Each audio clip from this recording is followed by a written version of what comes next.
Arsenal are stepping up their interest for Benjamin Sesko. Hey guys, welcome back to the channel. Welcome to another video. Today's video is going to center around these two possibly having a long-term future ahead of themselves together. As it's been reported in the past 24 hours or so that Arsenal's interest in Benjamin Sesko is set to go up a level after Fabrizio Romano has confirmed that concrete talks are happening between Arsenal and RB Leipzig over a potential transfer for the Slovenian forward. We're going to be talking about Sesko, we're going to be talking about Arsenal, we're going to be talking about other transfers that may have a domino effect to this as well. But without further ado, I would like to remind you all to please like the video and also subscribe if you are new. Both things will always and forever be greatly appreciated. And of course, get involved in the conversation yourselves. Let me know what you guys are thinking and feeling. Your thoughts, comments, opinions, predictions, feelings. Whatever you want to call it about this potential transfer story in the making here. About Benjamin Sesko potentially going to Arsenal this summer. All of that good stuff will make for great and interesting reading. Please do get involved. And without further ado, we're going to get on to the conversation ourselves. We're talking Sesko. We're talking Arsenal. Let's get into it. Look, we obviously know about Arsenal's situation. They are, of course, clearly looking for a striker.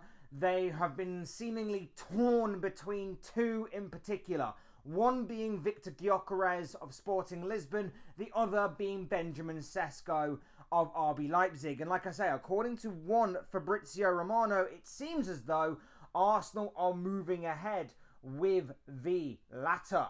As Romano goes on to state here. Sorry, I moved that forward. Understand Arsenal have started moving initial concrete talks for Benjamin Sesko deal.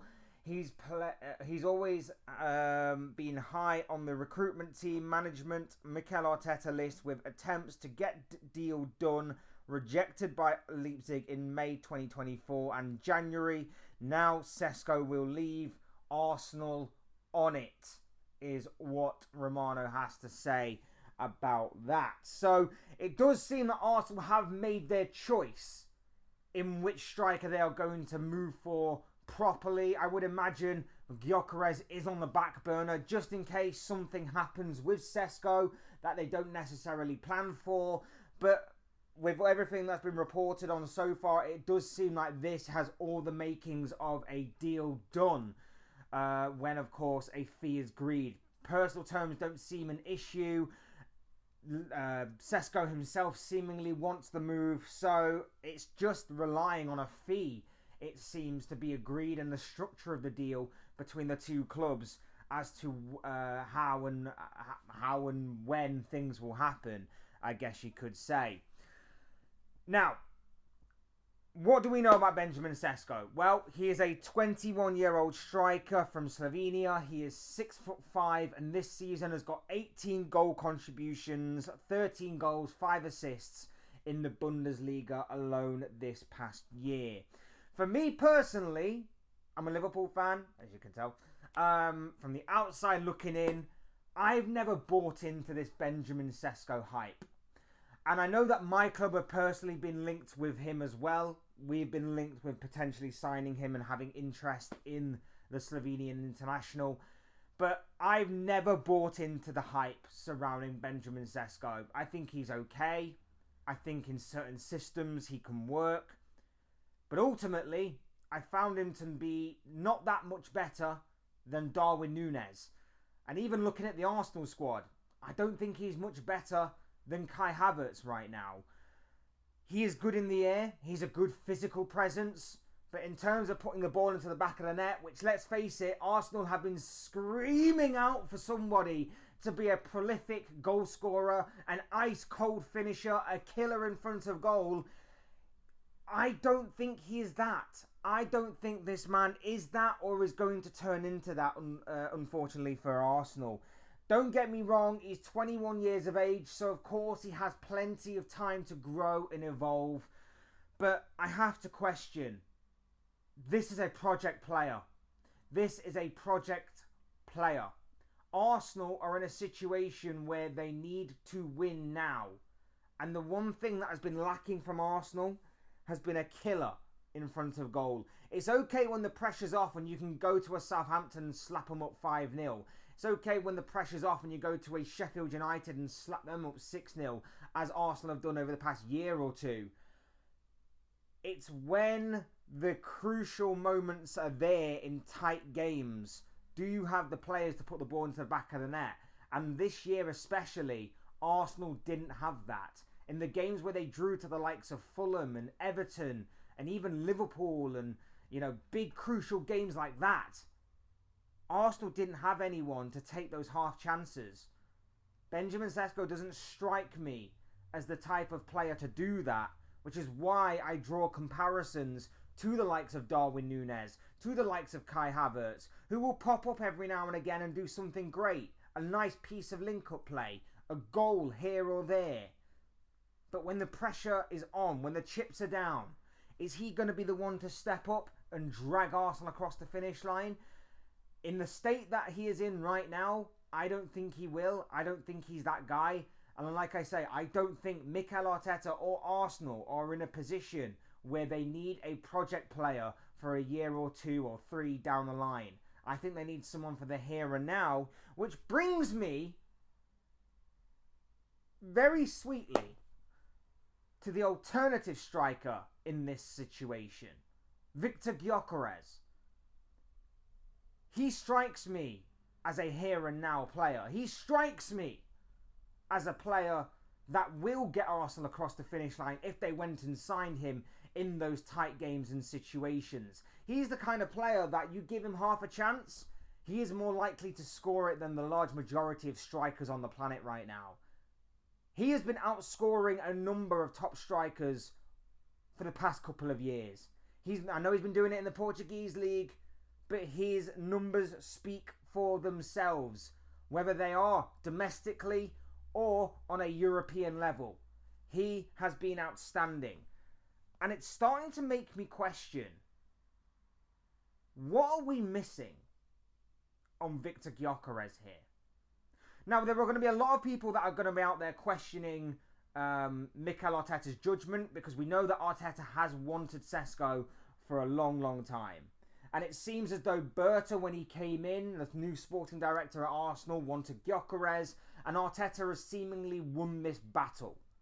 Whether he's managed to convince Berta that maybe Sesko is the way to go, or whether or not the power that Arteta has is actually overpowering to Berta, or whether there's some breaking news that is yet to be broken, that Gyökeres has maybe agreed a move elsewhere. Maybe there's stuff going on behind the scenes that we're not aware of. I don't know, but it's going to be very interesting to see what the actual reason is. But like I say, it did seem for a long time that Berto wanted Gyökeres. A lot of people have been in for Gyökeres, and it's easy to see why. But why aren't people moving fast on this? It's not as if Gyökeres is going to be going for a ridiculous amount of money. It's actually fairly respectable for someone who's got the most difficult job on the football pitch, in my opinion, sticking the ball in the back of the net, but does it on a regular basis and has done it so consistently and prolifically well over the past couple of years. What are we missing? Because everybody out there, or at least a majority of people out there, are saying that they would take Gyökeres in their team. Whether it be Liverpool fans, Arsenal fans, Man City fans, Chelsea fans, whoever. A lot of teams, a lot of clubs, a lot of fan bases are saying that they would take Gyökeres. So why have Liverpool not gone in that direction? Why are we looking elsewhere at someone like a Hugo Ekitike, who, again, looks really promising, really, really good, but someone not for the here and now like what a Gyökeres is? Why are Chelsea looking at a Liam Delap and also a Hugo Ekitike themselves, rather than a Viktor Gyökeres? Why have Arsenal decided to swerve away from Benjamin Sesko and go with a Viktor Gyökeres and go with a Benjamin Sesko?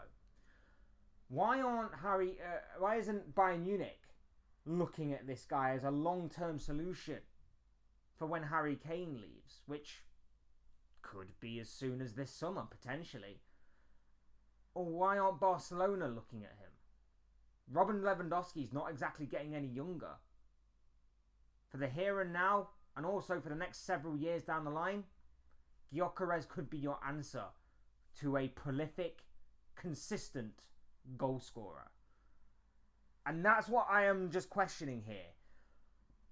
Don't get me wrong, I don't rate the guy, but there's no doubt about it that at 21 years of age, he could grow into something. Maybe there's something, again, that I have not seen in Benjamin Sesko in which there is a lot of promise there and a lot of potential. I think in certain situations, in certain scenarios, he could definitely work. Do I see those situations and scenarios developing necessarily at Arsenal? No. And this, if it is Arteta's decision, there is no way to go. Nowhere to go on this. This is Arteta's decision. This is his dream to seemingly get Sesko. If this doesn't work out, this is on Arteta. If this does work out, fair play to you, Mikel Arteta, and I'll hold my hands up and say I was wrong. But I'm just questioning, what is it about this guy that makes him think that he is pretty much one of the final pieces to this Arsenal jigsaw that will complete a major trophy, a Champions League, a Premier League? What is it about him that makes him think that is the right person to go for? When, in my opinion, he is a project player that could turn into something, but I don't necessarily see the hype. And why isn't Victor Gyökeres? Why is everything quietened down a little bit on him? Why have Arsenal dropped their interest? Well, not completely dropped their interest, but why have Arsenal gone in a different direction? Why aren't Liverpool in for him? Why aren't Chelsea? The only ones that seemingly are in for him are Manchester United. And because of no Champions League football, it may be a lot more difficult to get him than any other club. Despite, of course, Ruben Amorim's relationship with him, obviously from their time at Sporting Lisbon. It's going to be very interesting to see what happens with the domino effect on this. There was another element that I was going to that I want to kind of briefly mention, because this could obviously take place.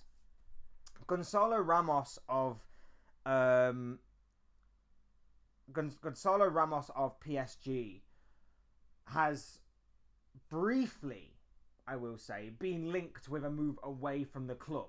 Now, Liverpool are reportedly one of the teams that may be keeping an interest on him and maybe keeping him on their radar. What I find interesting is that this news comes out in the aftermath of Benjamin Sesko.